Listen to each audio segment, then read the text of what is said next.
Welcome back to another video of analyzing chess moves. Today we'll be looking at the 13th game of the World Chess Championship going on right now. As we saw, game 11 and 12 were decisive games. Game 11 was won by Gukesh, so he was in the lead, and then game 2 was an insane play by Ding Liren. He won the game, and now the scores are tied. So there were two games remaining, the 13th and 14th game. Yesterday was the 13th game, and guess what? It ended in a draw, but it was just insane. Gukesh was with the white pieces, and hence Gukesh will be trying for a win so that he would be at advantage. Yes, Gukesh did try for the win, but um, outplayed him completely, such that the game ended in a draw. Uh, the uh, the game went on for 68 moves, such a long game. What you can understand from that is that both of them aren't willing to give up. They actually the game had to be decided as a draw, probably at move 30 or 40 itself, but they never stopped. They continued playing, such that they could get any advantage out of the end game. But till the end, they didn't compromise on the moves, and the game ended in a draw only due to three-fold repetition. You make a move three times repeated, then it's automatically a draw. So it was played till the end, and probably the longest game played in these 13 matches so far. So let us look at some of the key moments that took place at the 13th game. Yeah, so Gukesh with the white pieces and Ding with the black pieces. Gukesh opens with e4 and Ding goes for e6. This kind of an opening is called French defense. A well-studied opening for black, and it's the second time Ding is playing this opening in this tournament. Even the very first game of this championship, Ding played the same opening, which he eventually won the match. Probably that's why he tried to push for an advantage here.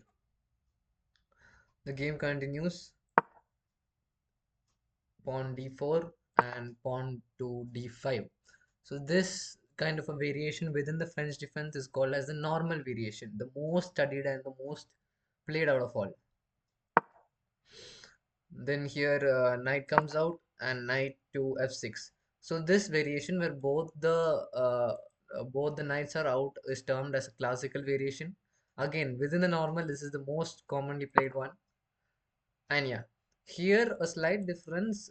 This is also studied. The Gukesh moves his pawn to d4, attacking the knight. Sorry, d5, attacking the knight. This is called as a Steinitz variation. Ding pushes his knight back to d4 to safety, and the game continues. Now Ding pushes his pawn, attacking this d4 pawn. As I told, they are not trying entirely for a draw here. They are also trying for a slight win. So Gukesh pushes his c3 pawn, protecting his d pawn in the center. Yeah. So this is the point where Gukesh makes a move that is not much played at all. It seems like a very rare move that he himself has somehow prepared for. This is pawn a2 to a3. You can always see in openings the a pawn and the h pawn, the pawns in both the ends, are not usually pushed at the very beginning. That's how openings work, because you try to capture the center. But in this position, Gukesh plays the move a3. So right now we have a completely different game, different from any studied position so far. And at this moment, Ding spends 40 minutes, 40 minutes in identifying how to progress on this game, because it's completely new and nothing that he might be prepared or thought of about. So the game continues. Few trades. Usually in a game where they don't want to make a draw, trading is not supported. Okay, this is one key moment in the game where Gukesh makes a very strong move, knight to h5. So you can see the computer considers this as a great move. So what is the meaning of this move is that after this, if suppose if black plays a random move, white's queen can go to g4 square. Now you can see the queen and the knight are attacking this pawn, which could eventually lead to a checkmate within several moves, or basically it strengthens white's position overall. So even after that, Ding doesn't allow anything. Ding pushes his pawn to f5. And yeah, again, this is the best position at this moment as well. Why? What is the point of this move? It is basically to avoid the queen to come to the square. Yeah. So this was one key moment that was very critical for both of them to play, and both of them played it very right. So after this, can you guess the kind of move that Gukesh played? There are several moves that Gukesh can play here, but right now what he played was this. Can you see? Look once again close to that move. Yeah, such a move is called as en passant. Many people, many beginners still do not know that such a move exists in chess. And please know that this is a very legal move allowed in chess. Basically, what it means is that suppose if a pawn, when the pawn is in this rank, it can the first move that it can make can be single move or a double move forward, right? So suppose if the pawn is making a double move forward, and if your pawn is here, you can take away this pawn going to here. Or if after doing this, if your pawn is here, you can take away this pawn after going here. That is what happens here. Look closer. Pawn moves on person. So this is one move that most people don't know about, but it is actually a legal move in chess. Okay, and then the game continues. Very droid position, great moves again and again, completely defensive. And yeah, this is another amazing moment in the game. People all were stunned about. So the move is bishop to f4 double exclamation.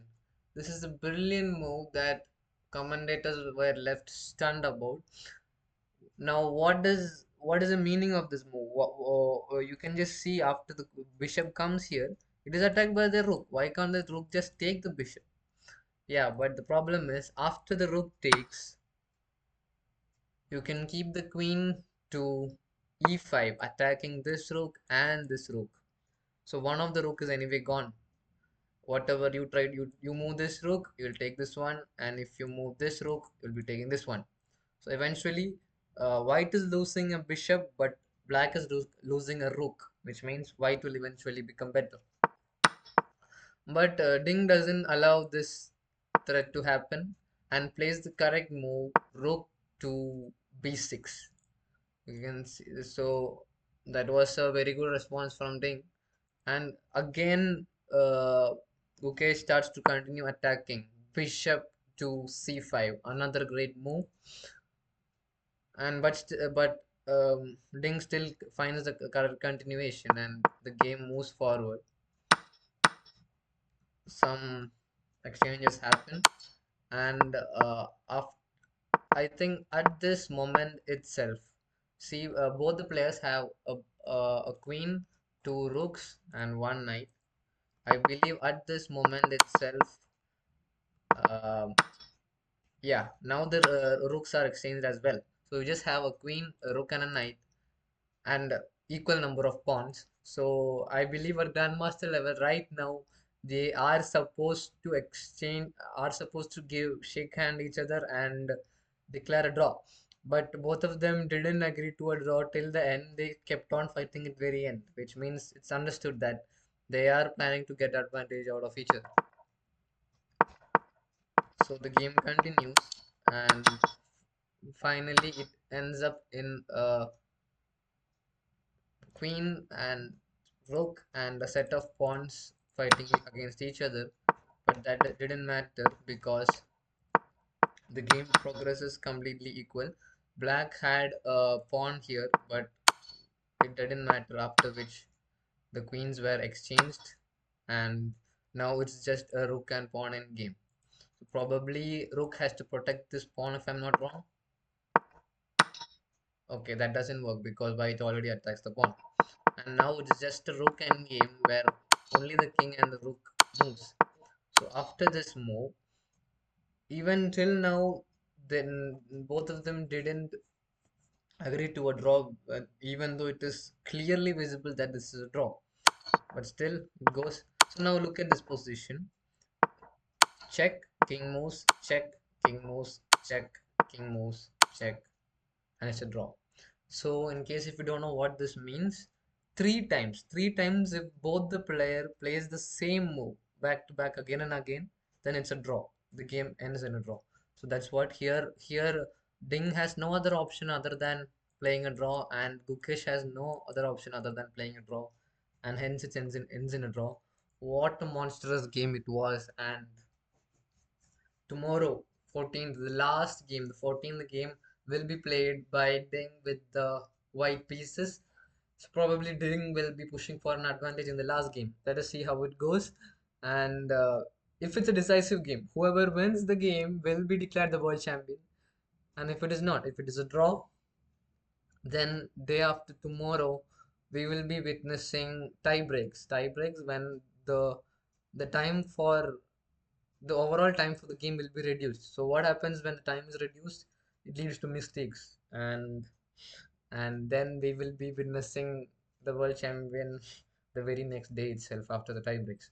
So all the best to both the players, and let us see the 14th game, the final valid game today. Thank you.